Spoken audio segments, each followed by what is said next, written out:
Bapak Ibu, Saudara-saudari, umat Kristiani dimanapun Anda berada. Jumpa lagi bersama saya Yeremias Palakoda, penyuluh agama Kristen dalam siaran Mutiara Iman.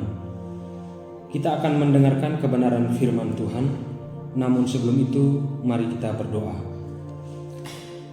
Tuhan Yesus, kami mengucap syukur kepada Tuhan atas berkat dan kemurahan Tuhan yang terus mengalir dalam kehidupan kami. Pada saat ini Tuhan, kami menyiapkan hati kami untuk mendengarkan kebenaran firman Tuhan.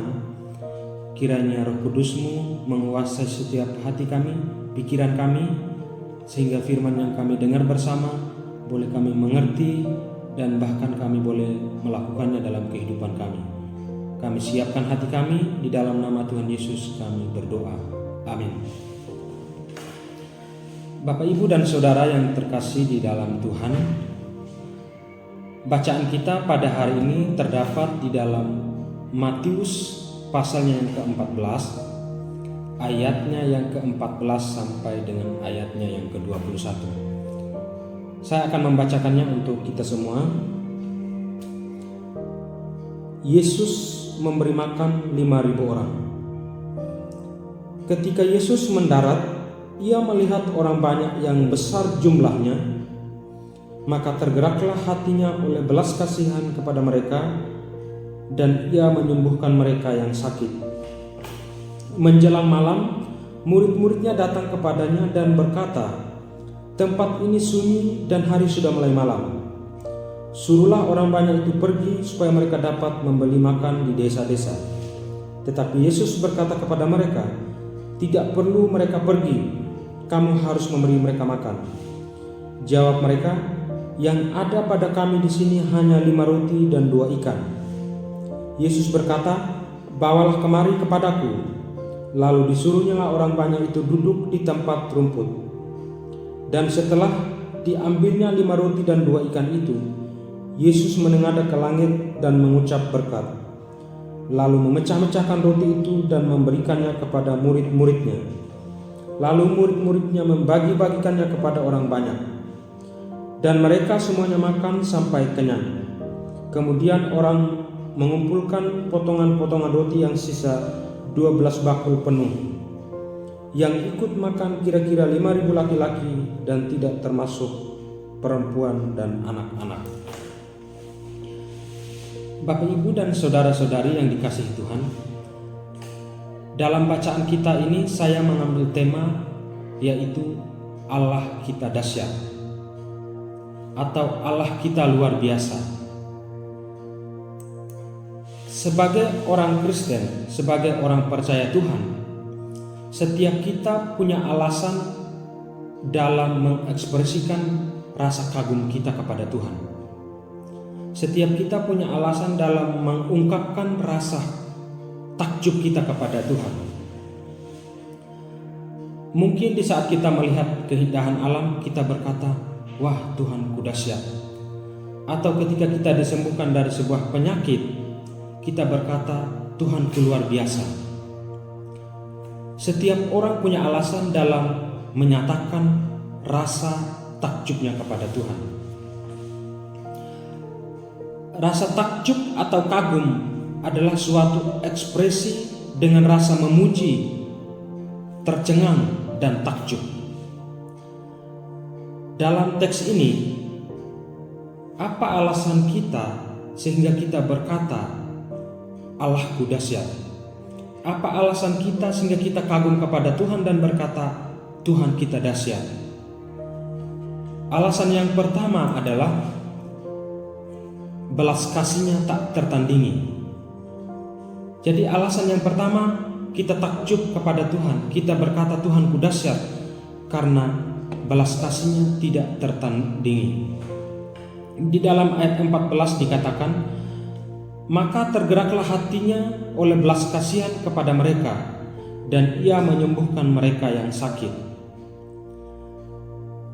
Cerita ini diawali dari kisah pembunuhan kepada Yohanes Pembaptis.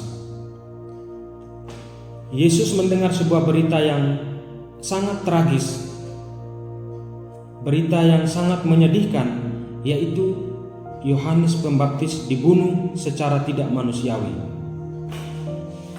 Yesus sebagai manusia pada saat itu tentunya dia mengalami rasa berduka, mengalami rasa kehilangan pada saat itu, sehingga dia harus punya waktu tersendiri untuk merenungkan, punya waktu tersendiri untuk melepaskan kesedihannya, menghilangkan rasa kesedihannya itu.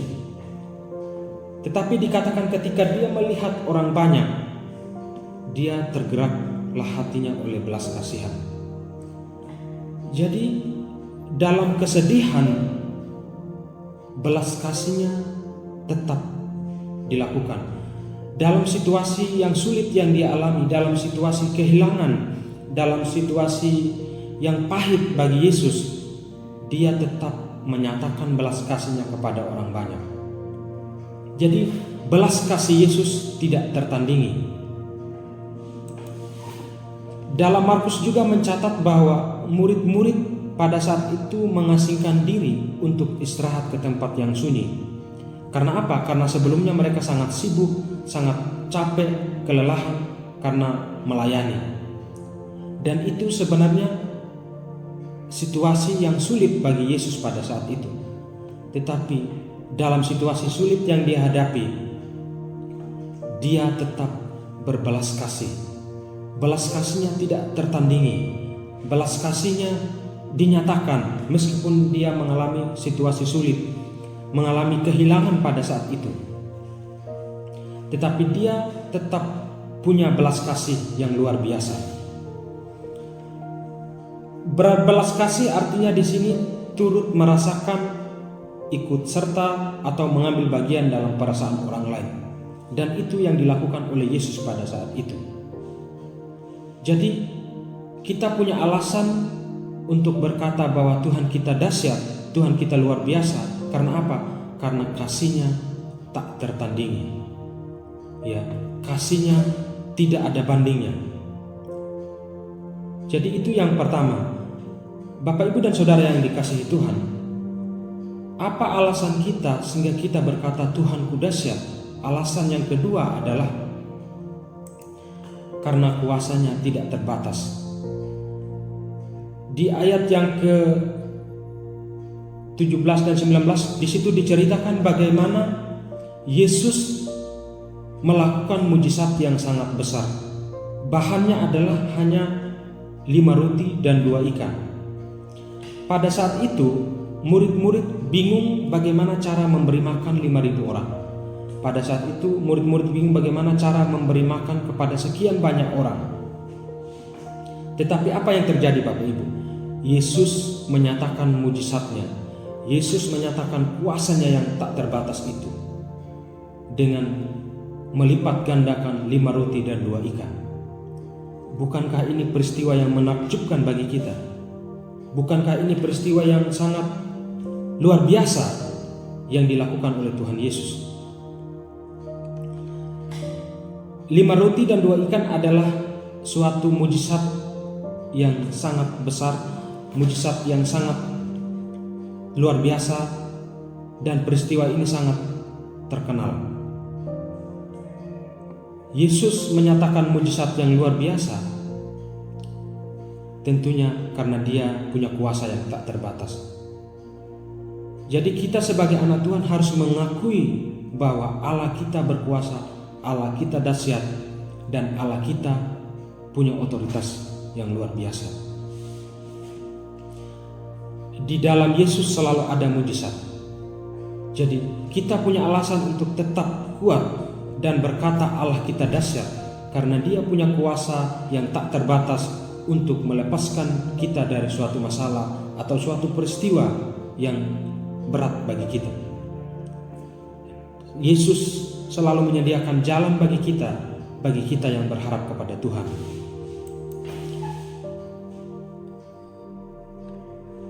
Bapak, Ibu dan Saudara yang dikasihi Tuhan, apa alasan kita untuk tetap berkata bahwa Tuhanku dahsyat?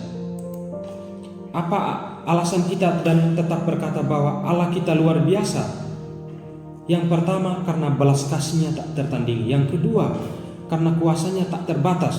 Dan yang ketiga adalah karena berkatnya tak terduga.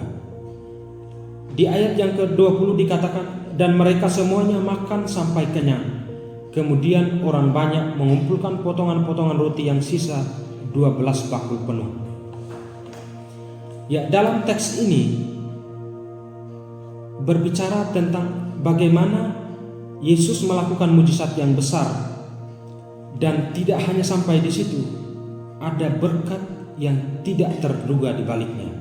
Ada berkat yang mengalir, ada berkat yang melimpah di baliknya. Murid-murid tidak tahu pada saat itu bahwa ada makanan atau roti yang sisa. Murid-murid juga tidak menyangka bahwa akan ada makanan yang lebih pada saat itu. Tetapi yang terjadi adalah mereka makan sampai kenyang. Bahkan dikatakan masih ada 12 bakul yang sisa. Bukankah itu peristiwa yang mengagetkan bagi kita? Dan kita layak berkata bahwa Tuhan kita dahsyat karena berkatnya tidak terduga. Ada berkat yang kita tidak pahami. Dalam situasi sulit yang kita hadapi, kita harus meyakini bahwa Tuhan menyediakan berkat yang tidak pernah kita pikirkan. Tuhan menyediakan berkat yang tidak pernah kita duga. Dalam teks ini Yesus memberikan teladan bagi kita dalam hal belas kasih, dan kita layak katakan bahwa Tuhan kita dahsyat. Dia juga menyatakan kuasa yang tidak terbatas, dan kita layak berkata Tuhanku luar biasa. Dan yang ketiga, kita layak berkata bahwa Tuhan kita dahsyat karena Dia memiliki berkat yang tidak terduga, memiliki berkat yang tidak pernah terpikirkan oleh kita. Marilah kita sebagai anak Tuhan, sebagai orang percaya, terus mengagumi karya Tuhan, terus mengagumi kebaikan Tuhan. Karena apa? Karena Tuhan kita belas kasihnya tidak tertandingi, kuasanya tidak terbatas, dan Tuhan kita berkatnya tidak terduga. Tuhan Yesus memberkati. Mari kita berdoa. Bapa di surga, kami mengucap syukur kepadamu pada saat ini. Kami boleh belajar bersama tentang kebenaran firman Tuhan yang mengingatkan kami untuk selalu berkata bahwa Tuhan kami dahsyat, Tuhan kami luar biasa, karena Tuhan memiliki belas kasih yang tidak tertandingi dan kuasa yang tidak terbatas dan berkat yang tidak terduga. Terima kasih, biarlah kami terus mengagumi akan karya Tuhan. Dalam nama Tuhan Yesus kami berdoa dan mengucap syukur. Haleluya, amin.